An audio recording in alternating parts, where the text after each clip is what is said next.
All right. I'm announcing a new course for my school, the John David Ebert School for the Study of Cultural Cosmology and the Arts.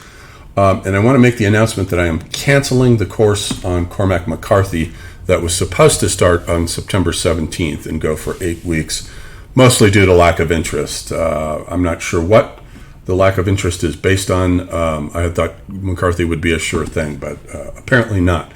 So what I've done is to move this next course, the history of German idealist philosophy, 1 week later. So it'll start, instead of September 17th, it'll start on September 24th. And it will go for 8 weeks down to November 12th. So that's every Saturday for 8 weeks at noon Mountain Standard Time. For 2 hours, we will discuss each particular text. And I always, of course, on my site have a pre-recorded lecture for the text. So you watch through that. And then we meet and we discuss the ideas. You don't have to read the books. You can leave that up to me, and we'll just go through and discuss the major ideas so you can see for yourselves whether it's something you want to explore the actual concrete text of, or you just want to fly by knowledge. So, yeah, the history of German idealist philosophy. And so what we're going to do, here's the curriculum. 8 classes. We're going to start with Kant's Critique of Pure Reason, 1781. This is the revolutionary text that kicked off this entire epoch of German philosophy. It tied up the debate between the rationalists and the empiricists over innate ideas. The rationalists, such as Descartes and Berkeley, thought that the mind came equipped with innate ideas, such as the idea of God, for example, whereas the empiricists, Berkeley, Locke, Hume, all denied this, and especially Locke with his idea that the mind is a blank slate. It's a tabula rasa at birth, and everything that we know comes to us through the senses. Typical shallow British empiricism there. Leave it up to the Germans to figure this out. So Kant comes along and figures it out with his idea that the categories of the understanding, quantity, quality, relation, and modality, and those include, especially under the category of relation, the causality principle, cause and effect. That's the key thing for understanding science and making sense out of the world, because Hume had denied that there was anything rational about causality. It's simply mere habit. We say the sun's going to rise tomorrow because out of habit we've seen it rise every day. Therefore, we just make that assumption. Hume was dead wrong. And so Kant comes in with this idea that actually space and time are the categories of the transcendental aesthetic, and the mind brings that experience, brings those categories with it to make experience possible. Space and time, and then the categories of the understanding are also innate. They go along with that. Space, time, and then the categories of quantity, unity, plurality, totality. So already you can see there where Hegel later gets his thesis, antithesis, synthesis, because unity is kind of like a thesis.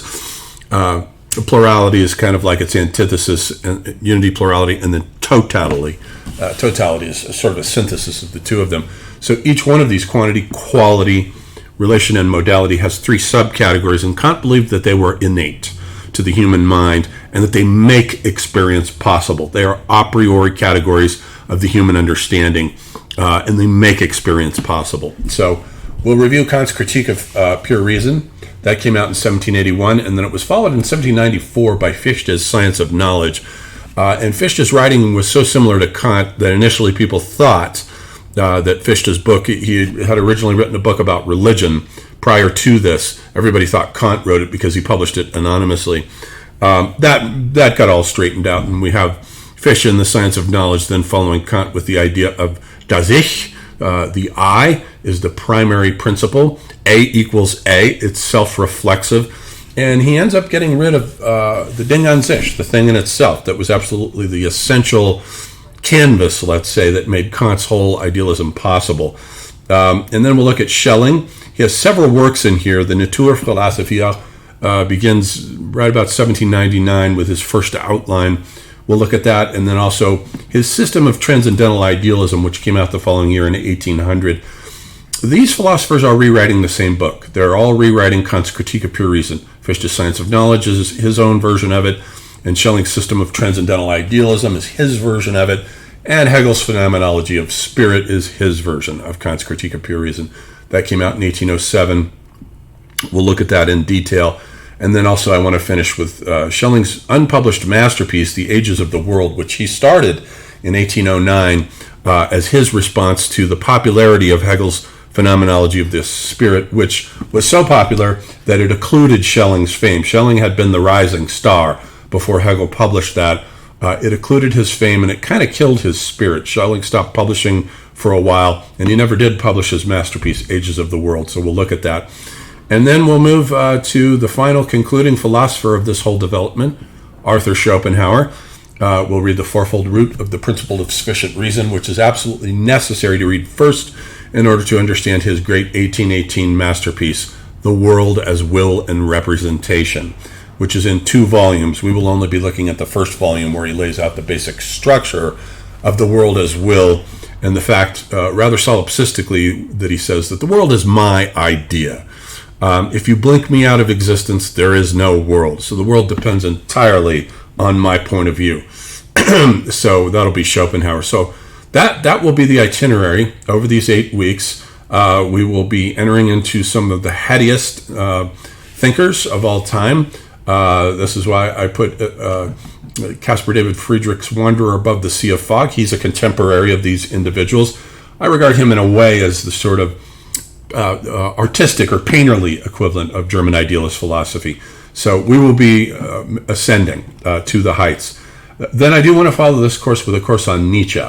And with Nietzsche's Zarathustra, he begins with Zarathustra at the top of a mountain and then brings him down to the flatland of the village world with his non-Zoroastrian messages. The price of the class is $350, which I think is pretty reasonable for delving into these guys. I do not have YouTube videos of most of this, with the exception of Kant and Fichte. And I believe Schelling's system of transcendental idealism. I do have chapter-by-chapter YouTubes of those, not of Hegel, and not of Schelling's late work, and not of Schopenhauer. So about half of this will be entirely fresh stuff that you cannot get for free on YouTube. Okay, and then plus the discussions are always really fun when we meet and we have a small group. Everybody has something very interesting to say. I always learn something new every time we meet and have these discussions. So I really, really look forward to the course. All right, so that's our next class. It starts on September 24th. It ends on November 12th. Enrollment is available immediately. I'll put the link here in the description box down below so you can click that and enroll. I hope to see you there.